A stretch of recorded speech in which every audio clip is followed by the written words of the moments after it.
আচ্ছা, আসসালামু আলাইকুম ওয়া রাহমাতুল্লাহি ওয়া বারাকাতুহু। তোমরা যারা ক্লাস 8-এ এবছর নতুন ভর্তি হয়েছ, তোমাদের জন্য প্রাথমিকভাবে প্রথম ক্লাসটি করাবো তোমাদের পরিচয়ের উপরে। আরবিতে কীভাবে তোমরা পরিচয় দিবে এর উপরে। প্রথমে খেয়াল করো যে আমরা যে বিষয়গুলো লিখব এর মধ্যে 1 নাম্বার হচ্ছে ইসমি। ইসমি শব্দের অর্থ হচ্ছে আমার নাম। বোর্ডের দিকে সবাই তাকাও। ইসমি শব্দের অর্থ কি? আমার নাম। ইসমু আবি অর্থ হচ্ছে আমার পিতার নাম। এখানে প্রত্যেকে নিজ নিজ পিতার নাম লিখবে, বুঝে আসছে? ইসমু উম্মি আমার মাতার নাম, ঠিক আছে? তোমার মায়ের নাম যেটি সেটি তুমি সুন্দরভাবে ওখানে লিখে দিবে। আর যদি তোমরা বানান না পারো তাহলে আমার কাছে আসবে, আমি সুন্দরভাবে তোমাদেরকে উচ্চারণ সহকারে সুন্দরভাবে বানান লিখে দিব। আল করিয়া শব্দের অর্থ হচ্ছে গ্রাম। আল করিয়াতু শব্দের অর্থ কি? গ্রাম, বড় করে বলি। আচ্ছা, মাকতাবুল বারিদ শব্দের অর্থ হচ্ছে ডাকঘর। মাকতাবুল বারিদ অর্থ কি? ডাকঘর। মার্কাজুশ শুরতা থানা। মার্কাজুশ শুরতা থানা। শিবহুল মুহাফাজা উপজেলা। তারপরে দেখুন আল মুহাফাজা জেলা।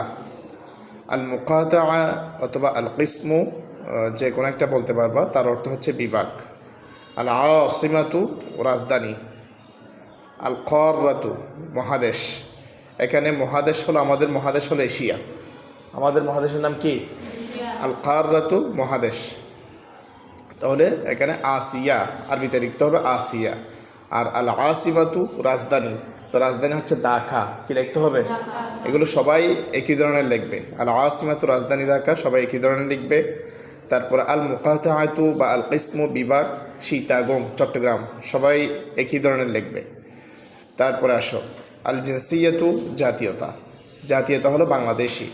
আল জিনসিয়াতু শব্দের অর্থ কি? জাতীয়তা। আর আমাদের জাতীয়তা হলো বাংলাদেশি, আরবিতে লিখতে হবে। তারিখুল মিলাদ জন্ম তারিখ। জন্ম তারিখ তোমার যেটি সেটি তুমি সুন্দরভাবে ওখানে লিখে দিবে। ফিআতুদ্দম রক্তের গ্রুপ। রক্তের গ্রুপের আরবি কি? ফিআতুদ্দম, বুঝে আসছে? তারপরে আসো রকমুল জাওয়াল। রকমুল জাওয়াল শব্দের অর্থ হচ্ছে মোবাইল নাম্বার। আল জাওয়াল শব্দের অর্থ হচ্ছে মোবাইল, রকমুল শব্দের অর্থ হচ্ছে নম্বর। তাহলে রকমুল জাওয়াল শব্দের অর্থ হচ্ছে মোবাইল নম্বর, বুঝে আসছে কি না? ঠিক আছে, আজকে তোমাদেরকে এগুলো দিলাম, তোমরা ভালোভাবে সেগুলো লিখেও আসবে, পরিপূর্ণ এগুলো বরাট করে আসবে। প্রত্যেকে নিজের ইসমির পাশে তোমার নিজের নাম লিখবা, ইসমু আবির পাশে তোমার বাবার নাম লিখবা, ইসমু উম্মিয়ার পাশে তোমার মায়ের নাম লিখবা। এভাবে ধারাবাহিক সবগুলো লিখে আনতে হবে, বুঝে আসছে কি না? সবগুলো লিখে আনবা এবং লিখেও আনবা, শিখেও আসবা, মুখস্থ করে আসবা সুন্দরভাবে। এগুলো পুরো জীবন লাগবে, বুঝে আসছে কি না? ঠিক আছে, আজকের মতো এখানে শেষ করছি। আসসালামু আলাইকুম ওয়া রাহমাতুল্লাহ।